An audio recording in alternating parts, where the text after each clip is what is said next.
the workshop today we've got this Taxus, and we're going to be repotting this. Not something that's unusual in itself, but something I've found through experience that very few people understand.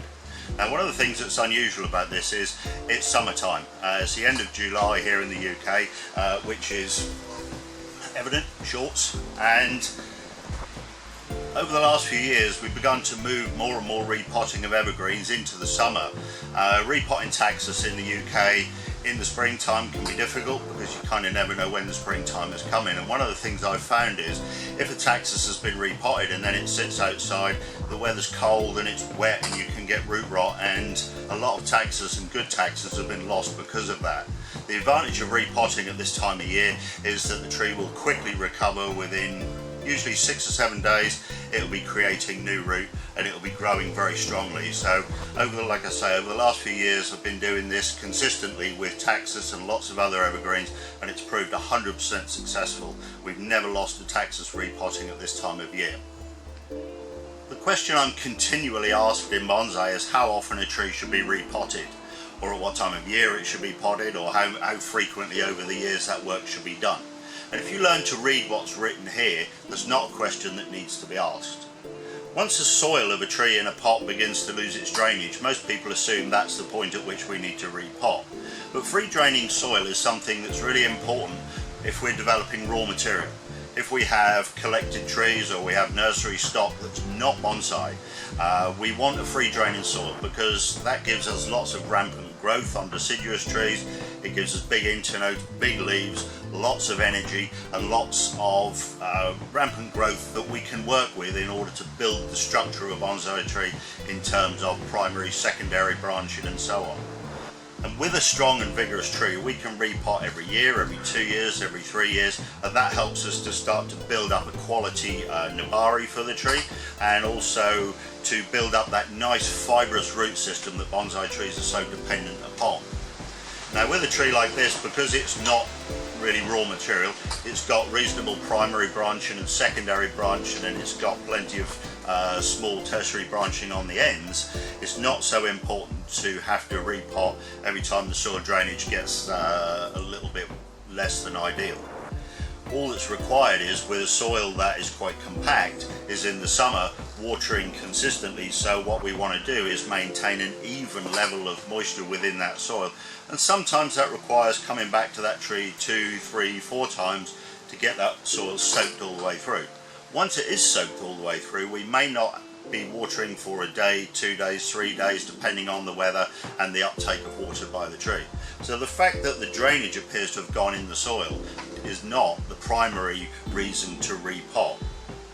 Now what we have to do is learn to read the tree, and if it's a tree that we're familiar with, we can watch the growth rate of the material over a period of years, and if we begin to see that start to track downhill, i.e. each year it grows a little less and a little less and a little less, then we can consider that we may need to be repotting.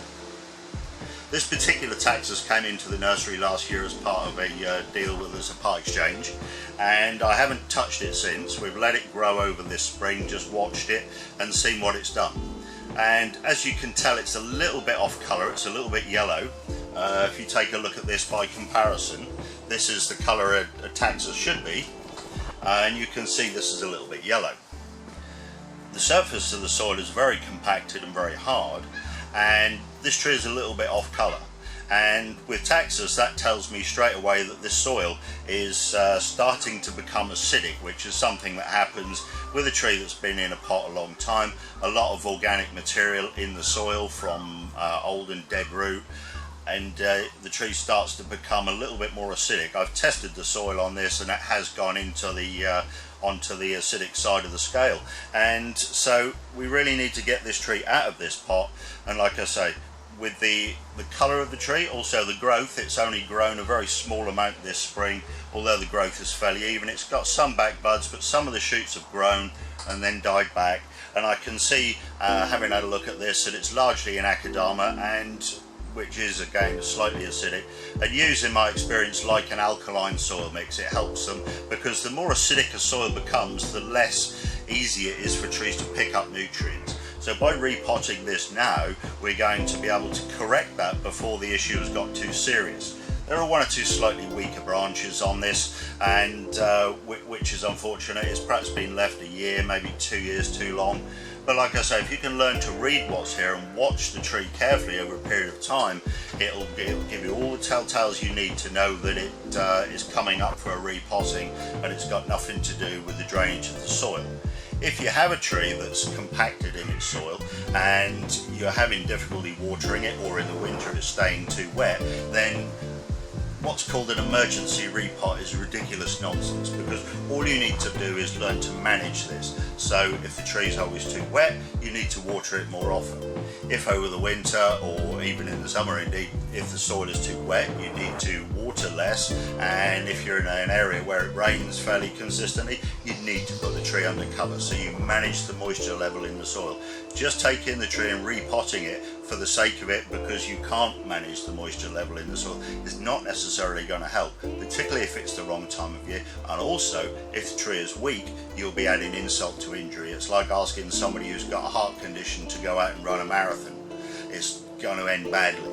And so what I'm going to do is walk you through the basic process of repotting this tree. I don't know what we're going to find in this soil, but we're going to get into it, and what's going to happen is then this tree will progressively improve over the next probably 6 to 8 weeks before the weather starts to cool down, and then by next summer this tree should be green again, and we should expect 2 to 3 times more growth next summer than we're seeing at the moment. Before we pull this tree out of the soil, I just thought I'd show you how off colour the top of this is now. You can see it's quite yellow, but you can see these are sort of the areas of growth, so you can see it's done it's done a couple of 3 centimetres here and there, and you can see here, particularly this lower part, you can see this branch is quite weak. There's very little new growth on there. There's obviously so much more on the top, and then there's a lot more on the ends. And then if you look in here, you can see areas like this where some of the new shoots have collapsed. That's indicative of a root system that's not working very well. However, by looking a little closer in some areas of the tree, you will see that there are lots of back buds just beginning to show. So there's a couple here, and that shows that basically this tree is not in a serious condition, but it's something that certainly is going to need some help. You can see here with the soil of it, it's obviously quite dry because we're going to be repotting it, but you can see that's solid. There's no spring in that at all, and you can just tell by this black stuff that's on here. This is sort of lichen or algae that's been growing, and all indicative of a root system that's less than ideal. So we're going to now pull this out of the pot and see what we can find.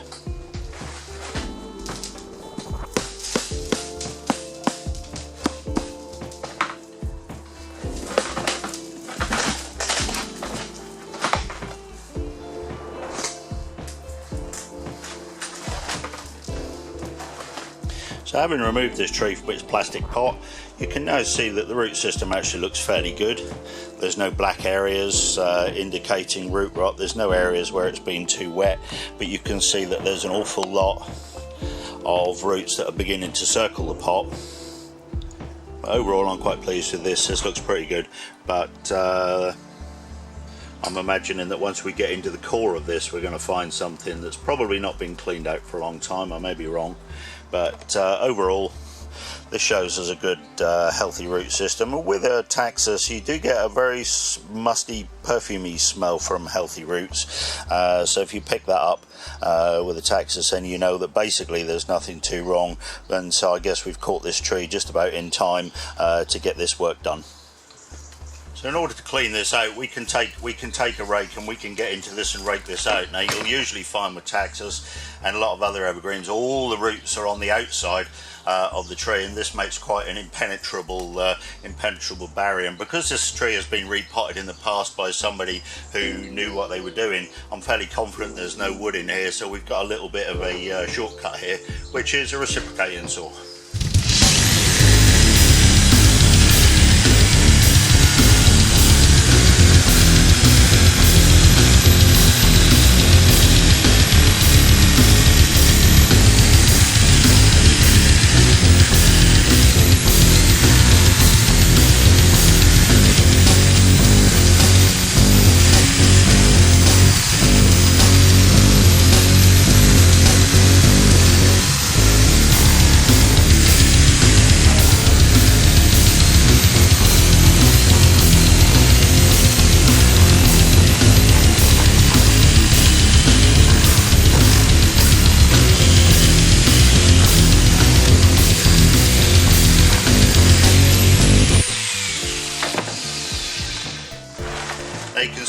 cut a nice useful doormat off the bottom of this. We've not touched any wood at all, so somebody has been in here and dealt with this properly, which is nice. And as you can see from this, the soil in the middle here is fairly loose, but the outsides are completely compact and absolutely solid. It may seem a bit drastic to cut this off, but you could spend easily, you could take a rake like this and you could easily spend half an hour, 45 minutes raking all this out. And then you're going to root prune and you're going to cut this all off. So the simple thing is to just saw that off, and then we'll get rid of that.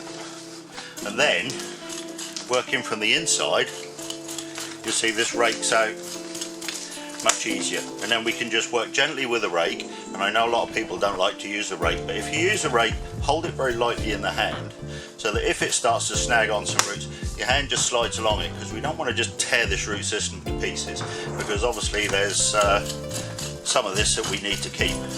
But by holding this lightly and using it in a sort of more of a circular motion than a pulling motion, it just fluffs up the roots and it allows all the soil to fall out without absolutely destroying most of the root system. Now, one other thing I can see here by the way this is moving is that these corners don't have any woodwork in at all, and we're not going to use those.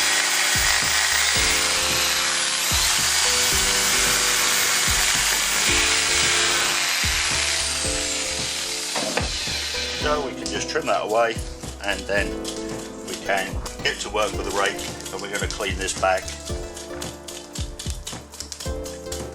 to a point that we find the roots that we're actually going to use to put back into the pot.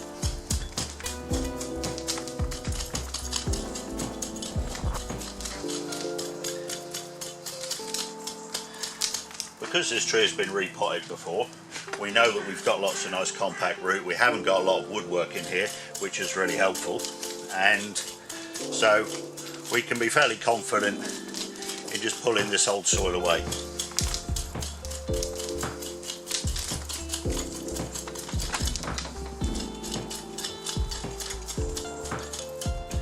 Now I've given this a trim all the way around. We just use something a little smaller, and I like these rake tweezers because you can use them this way, and then you've got like a little chopstick, and this way you've just got a small rake, and that's really useful for working between larger roots if you come across them. And again, you hold that quite lightly so it slides in and out of your hand if it snags up on anything, and that stops you tearing the roots apart. Before we get onto the top side of this root ball, I want to have a clean out in here because this tree's got a fairly large and fairly flat base on it, and so it's important to chase underneath a little bit. And as you can see, there's a big root that's been cut just here, but apart from that, we've still, even at this stage, we're down to a couple of inches of root ball, and we're not finding any wood under here, which is good.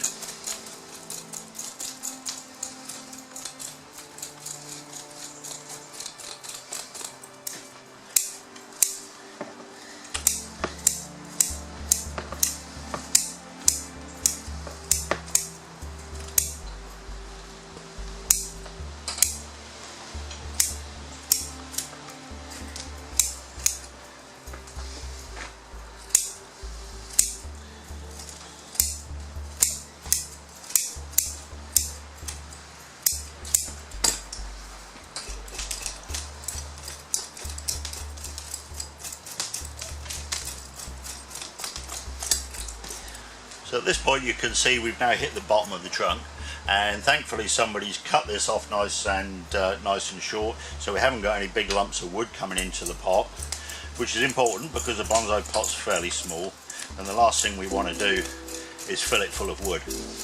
And you can see even under here we've got some fairly healthy root. There's still some original sand in here, I can see from probably where this was a field grown or a nursery tree, so we will get in and clean that out. And we just have a little prune, cut away most of the lengthy roots there, but you can see there's hardly anything that's thick and woody. So overall I'm really quite pleased with with what we found in here. We certainly caught this just in time, I think.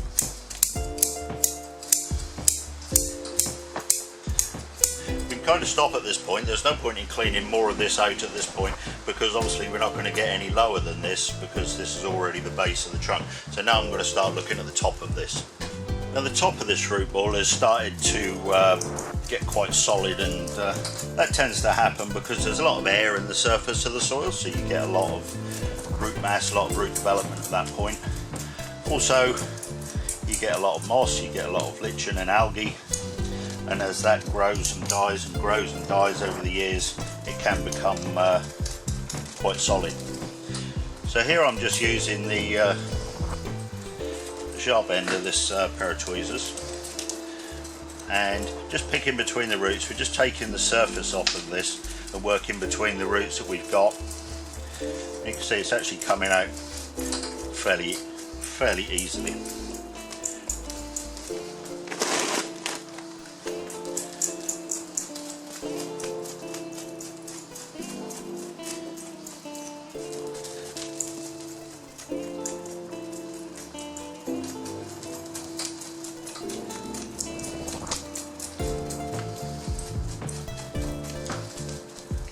Because what we found here is in fairly good condition. We've certainly got no root rot, we've not got areas where this soil has been waterlogged, we've got no anaerobic conditions anywhere on this. It's not going to be necessary to completely bare root this tree because what's here is actually reasonably healthy. It's just that the soil has reached the tree has reached the limit of its soil and is on the verge of becoming pot bound. So by pruning this back and cleaning this back, we're going to encourage the formation of new roots, and that's going they're going to be young, they're going to be vibrant, and that's going to really help to restore the vigor back to this tree and ultimately a nice green colour as well. I'm often asked about washing roots because a lot of people are just too lazy to pick through a root ball like this because it does take some time. I tend not to. With deciduous trees in the springtime when you're repotting, that can be a beneficial thing to do because you can get that clean back if you're working on building a nabari. But with evergreens I've not found it's particularly helpful, and I'm sure lots and lots of people will disagree, but this is just the way that I choose to work.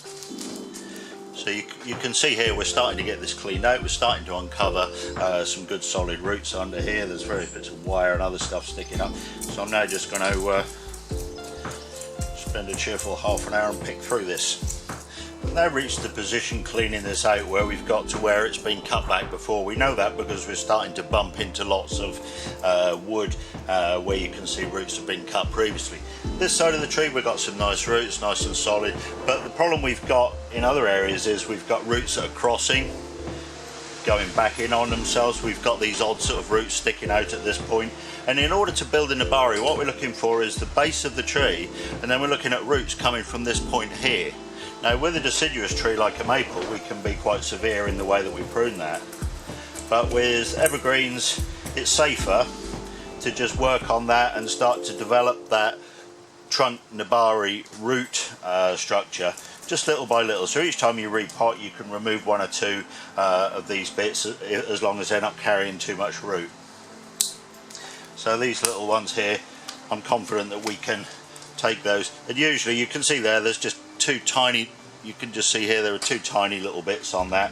This one here is coming out and it's turning around and coming right round and back on itself. So we just take that right back to there, pulling through, and you can see there was not a huge amount on there anyway. Like I say, I'm not going to cut everything back all at once. It's much safer to do that progressively over a period of time. There's another one here which you can see, I'm not really sure where that emanates from, but see we've got sort of some fairly long roots here, fairly woody parts here. So if we can cut these back, and then they'll start to generate new fibrous root from their ends. That helps us to build a nabari, but it also helps the tree because it's bringing those fibrous feeder roots that the tree is so dependent upon much closer to the trunk, and that's one of the primary considerations that we want to achieve when we are repotting. So just slowly, little by little, we're just working through this, and as we uncover more root we can see what we can prune and what we can't. This side of the tree has got very little in the way of any strong wood or big thick roots. The bulk of the stronger stuff seems to be here. So just little by little we just keep picking through this, loosening this up. And if you assume that every time you repot you can correct one or two of these roots, after a few years you'll be well on your way towards building a good nabari, but doing it in a safe way where you haven't got to run the risk and have the sleepless nights of worrying whether your tree's actually going to survive, particularly if it's something that you've not got much experience of. So again, this one here, you can see it's starting to circle the pot, so we can just take that, and by cutting that back from there we've got rid of all this length, and we'll start to develop the fine root that we need back down here.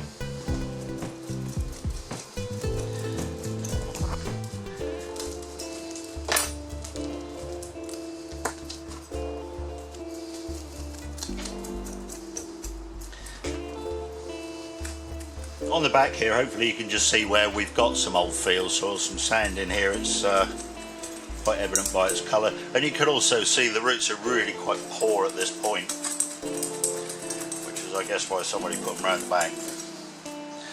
We need to begin to improve that. We can, you know, we can't make it perfect, but we can certainly improve it to some degree. So we can again take some of these long roots away.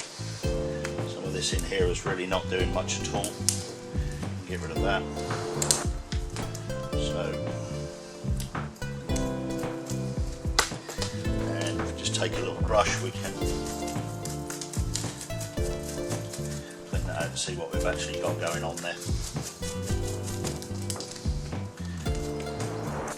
The beauty of doing this type of work at this time of year is, obviously we can dry the soil quite easily. Just a couple of days in the sun, the soil is fairly dry. That means we can get in here and it's pleasant. We're not all covered in mud and muck. And also another reason why I don't like to wash, because you just end up picking through mud and filth, and it's very difficult to see what's going on. But when everything's nice and dry and powdery like this, we really can get to grips with this quite easily. Where this sand is in the back here, this old field soil, there's quite a lot of dead root. There's a few stones, and obviously this area has been quite wet because the soil is so fine. And so by cleaning that out, we're going to get much more air in here. And also, you may notice if you look carefully, the fibrous root on this areas here where this is in good soil is very, very dense. Here, there's almost no fibrous root at all. That little guy's dead, and you can see there's very, very little fibrous root material in here at all, because this soil has been probably too wet in the winter, which has caused root dieback, and then in the summer the water's just running over the surface, and then it's too dry, so it's just not developed good root system in there. And because that area goes from sort of there to there, that's a significant percentage of the pot that's not really doing anything for the tree, so that's why it's beneficial to get this all dug out at this point.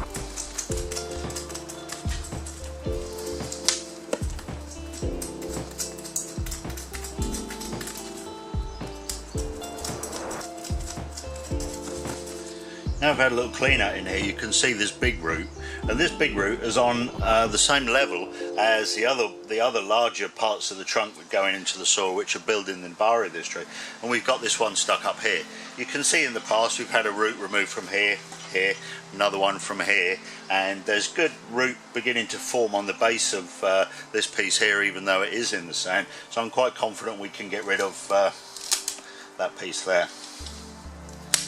You can see, although it's a thick root, it's got relatively small amount of feeder root on it, so we're quite happy removing that. What that will do is mean that there will be now more roots generating on these ends, so that when we come to repot this again, this part of the tree should look much like the rest of it, and absolutely full of nice fine feeder roots. It's not the best tree, we're going to have to do something here. There's a little carving going to go on, but you can only work with what you've got. So now we've got the bulk of this cleaned out, I'm quite happy with this as far as we've got. We've removed some of the bigger roots, as much as I'm sort of comfortable with at this point. Because this tree is not the most vigorous, I'm not going to go completely mad. So before we get this ready to go back into its new soil, we just sweep all that loose soil off, and and we've got lots and lots of fibrous dried out roots here which we can get rid of. There's also a few little woody pieces, we can just nip those back. Because what we want are nice clean cut ends here which are going to regenerate new roots really quickly. So we just go around, sweep the dust and the loose stuff off, remove as much dead material as we reasonably can, and then we're good.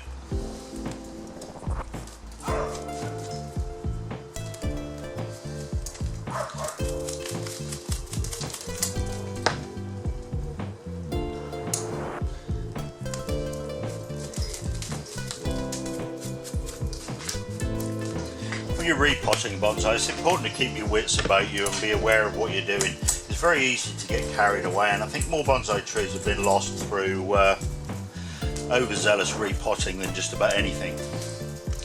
It's nice to be able to fix everything in one go, and it's very tempting, and I've certainly fallen foul of the desire to do that in the past.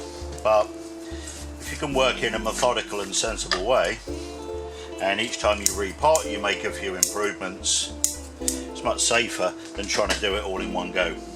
And certainly if you live in the UK, the climate is not necessarily the best for growing trees, distinct lack of sunshine, and certainly a lot of years rather more water than we might like.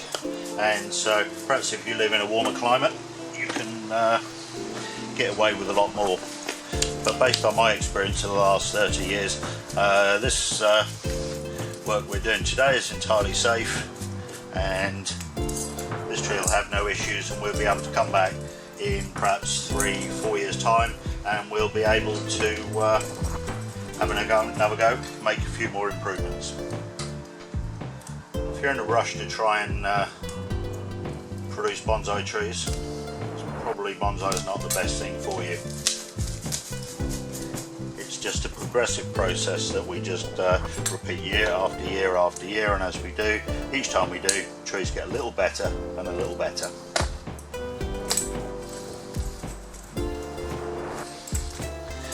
So just, if you see this part of the tree here, this is where the old field soil was. Most of this in here actually is wood now, so most of that sand is gone. But if you look at the fine root development at that point versus fine development of roots at this point, where this is in a more suitable soil for a pot, you can see the difference is just night and day. And it's what I was saying at the outset, that a good free draining soil is going to produce a massive root, and a massive root is going to produce a massive growth. But if we leave a core of soil in the base of collected trees, whether they're Yamadori or nursery grown trees, that leaves a large proportion of the pot that's not going to work for the tree, and it is obviously going to slow the development of that plant as bonsai. So now I'm at this stage here, we've lost about probably 70% of the root ball on this, but as you can see, there's still an awful lot here that's all intact, and there's no issue with any of this. This is all fairly open, it's breathing fairly well, so now I'm quite happy with that. So now we can get him back into his pot. Before I started work on this tree, we obviously prepared the soil, because we don't want to be messing around with that while the tree's sitting there with the roots drying out in the sunshine. So having prepared the pot, the first thing I'm going to do is put a layer of this large pumice in the base as a drainage layer. I'm not always a great fan of doing that, but this is a deep pot, it's not a bonsai pot. We've got more than enough space for this tree to thrive in here, and because we are in the UK, we do have to make a few concessions to the weather, and this will certainly do no harm. So I've covered the bottom of this pot with that, and the soil this tree is going into is just a mix of medium pumice and about 5-10% of super light and molar mix as well. So it's about 90% pumice, and we just drop that through a sieve to take the very fine material out. But the thing with pumice is sieving it is largely for grading the particle size. It won't get all the dust out because pumice is quite soft and it's abrasive, and so if you keep sieving it, it will just keep wearing itself away. But you can see that's a fairly nice clean mix, and that's going to be throughout this pot now. The reason for having just a small amount of molar, that's the pink or orange coloured stuff, is that it will help to bind nutrients into the soil from fertiliser. Just using pumice alone, it doesn't tend to hold the nutrient very well, although it's fantastic for root development and fungal development that you need within the soil to create a healthy root system. And there's just a little bit of Green Dream soil source in here, which is an amazing product for helping things to establish quickly. I'll put a little of our pumice mix in here. You can see this sits at a reasonable height. I'm not interested in exactly how this looks in a pot, because it's not bonsai, it's not a bonsai pot. It's going to be a long time before it looks anything like one, and so all we're doing here is preparing this to grow. So before that goes in there finally, remember we've got this little stump here, so a little tap with a mallet just gets all the loose material out, and then she's good to go in here. So we've got plenty of depth here, and by actually planting this deep at this time, it's going to help because we're going to cover this surface with soil, so that's going to help roots generating at the level of our nabari, which when we come to repot this in the future is going to be of benefit. We just put a little hump of soil underneath this, and then just give it a little wiggle just to settle it down, and then we're good. Then we just take the wires, because we want to secure this in the pot with wires, because that will help the roots to establish, stop it wagging about in the breeze. So a couple of wires, one at each end through the holes in the pot. Pull and twist, and that'll stop the wire. You won't break your wire if you do that.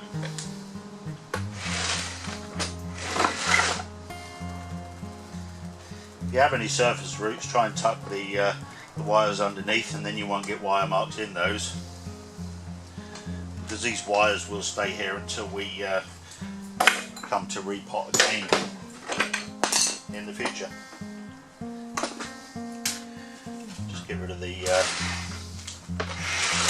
spare bits of wire, and then we can start getting some soil in here. So here's the tree firmly secured. You can see the wires here, and as you can see, the tree is nice and secure in there. So now we can just start to feed some of our soil in here. Do this in layers, and because we've got a fairly flat root ball, we can just get our fingers in there and just push that underneath, because obviously we don't need spaces under there.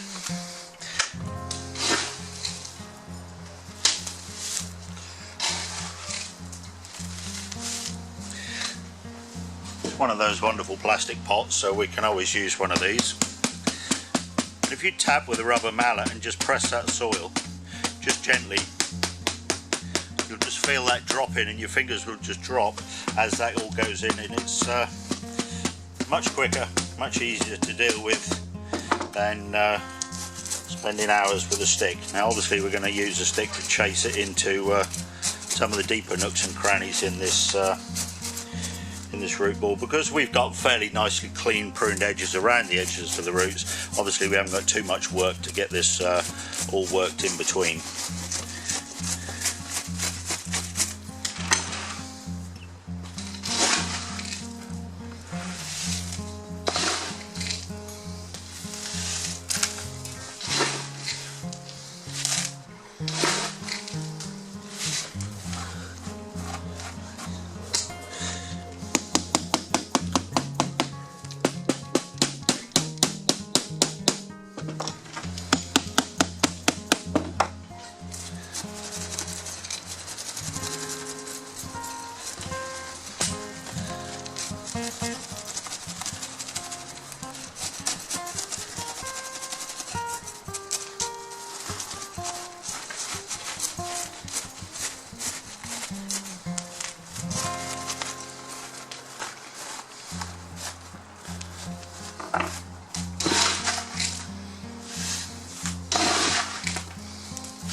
is our work complete, and at this point in most videos you'd see some very artistic, clever camera work with somebody pouring water over the tree and flooding this pot with water, washing it in, lots of fantastic shots of sunlight sparkling through drips of water and so on and so forth.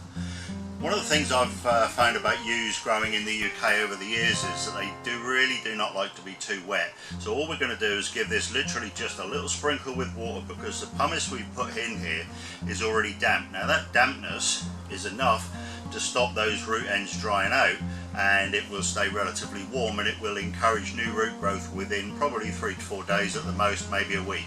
Worst case scenario, if this were young growth, you may see a little wilting, but because this growth is nice and solid, it's nice and hard, we've caught it just between the hardening of the first break and the flush of the second break growth. We're just going to give this a little damp, and then after that it's going to stay in full sun but out of the wind. And when I see this pumice, which will go quite a it's not a bright white, but it does go white. When I see this pumice go white, we just give it the lightest sprinkle of water, because we don't want this waterlogged, because that will impede the development of new roots. Now if you live in a country where it's 30-40 degrees every day, that's an entirely different thing, and you'll have to figure out that for yourself. But in my experience, this is the best way to work. Once we see buds swelling, we start to see new flush of growth, and then we can just water this in the normal way, and it can go back into its regular place on the bench, and it can stay there year round, and it'll be perfectly happy. I appreciate this may freak some folk out, repotting at this time of year, but like I say, it's proven 100% successful for me over the last 10 or 15 years, where spring repotting in the UK really didn't. So, and I'm sure this works most places as long as you make adjustments for your own localised climate. Everybody always asks about fertiliser, and you only ever fertilise trees that are growing, and so if this tree starts to put on strong growth and it starts to push, a little fertiliser is obviously advisable. But at this point, this tree doesn't need anything at all other than just a tiny amount of water and a lot of sunshine, and then it will grow and it will recover, and it'll have a bright future. So hopefully this little demonstration's been helpful and given you some good advice in relation to Taxus in the UK.